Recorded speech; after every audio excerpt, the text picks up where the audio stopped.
बिस्मिल्लाहिर्रहमानिर्रहीम। अस्सलाम वालेकुम। बनु अब्बास का दौर 750 ईस्वी से 1258 ईस्वी तक रहा, जिसका पहला हुक्मरान अबुल अब्बास सफ़हा था।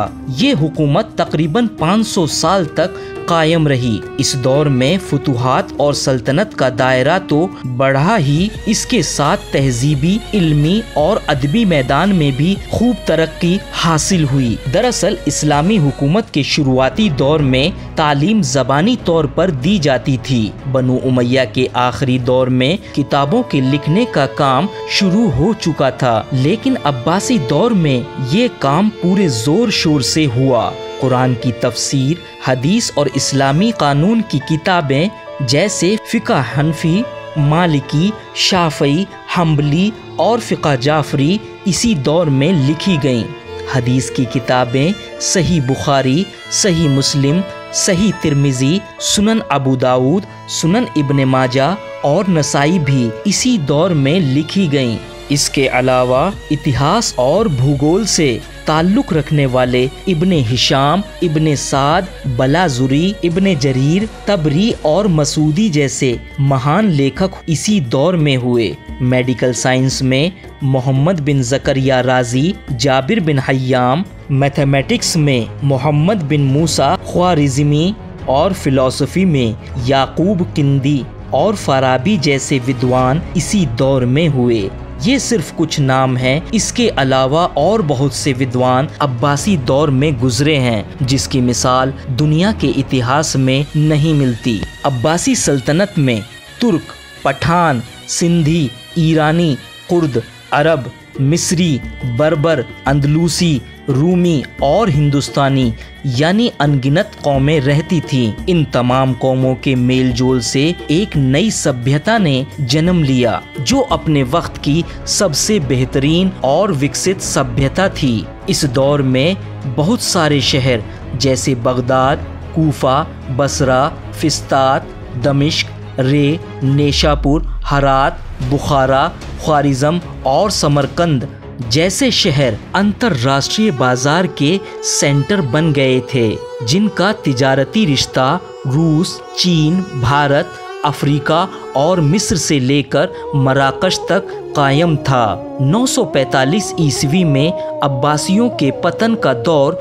शुरू हो जाता है, जिसके नतीजे में आज़ाद खुद मुख्तार सल्तनतें कायम होने लगीं, जैसे सामानियों की, बनु बुवैह की, फातिमी, गौरी, गजनवी, जंगी, अय्यूबी, मराबतीन और मुआहिदीन जैसी हुकूमतें। ये हुकूमतें अब्बासी खलीफा को तस्लीम तो करती थीं, लेकिन उसका हुक्म नहीं चलता था।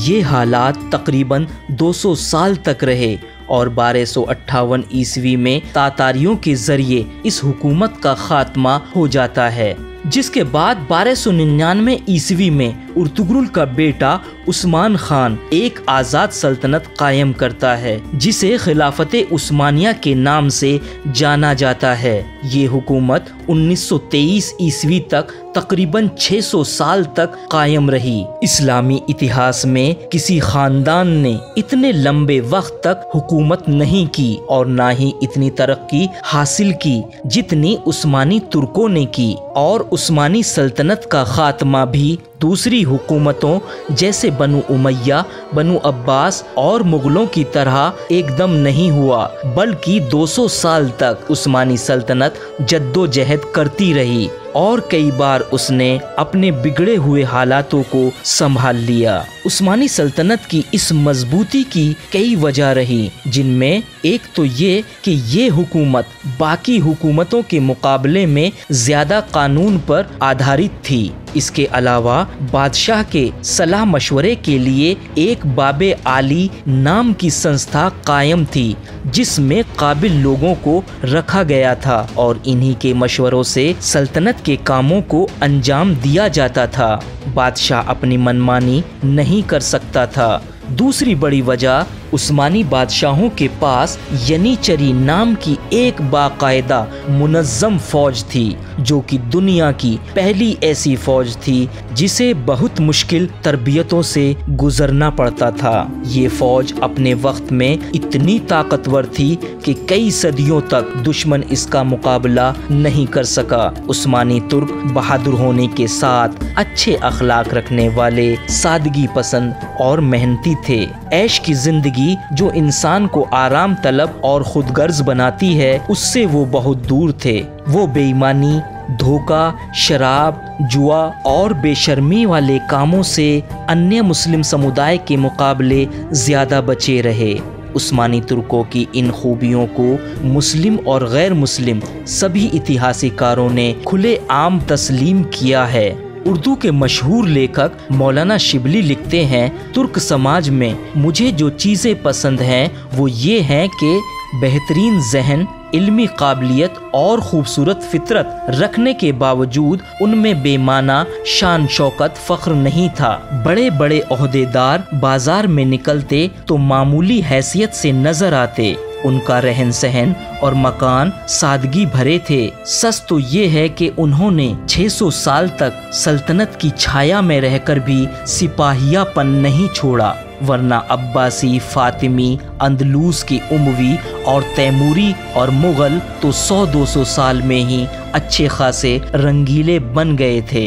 ज्ञान और साहित्य के मैदान में तुर्की विद्वानों की एक लंबी फहरिस्त है, जिनमें शेख गालिब, जिया पाशा, इब्राहिम शनासी, नामिक कमाल, जूदत पाशा, सईद हलीम पाशा जैसे विद्वान शामिल हैं। आधुनिक तुर्की के इतिहास में मशहूर शायर नदीम ने शकाइकुन नोमानिया नामी किताब में तुर्की के उलमाओं के हालात लिखे हैं। उस्मानी बादशाहों का ये नियम था, जब भी कोई बड़ी मस्जिद बनवाते उसके साथ अस्पताल, मदरसे और पुस्तकालयों के लिए भी इमारत तामीर कराते।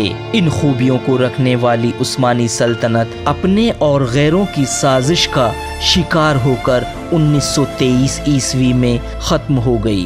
दूसरों तक इस वीडियो को पहुंचाने के लिए लाइक और शेयर करें। चैनल को सब्सक्राइब करने के बाद घंटी का बटन दबाएं ताकि आने वाली हर वीडियो आप तक पहुंचती रहे।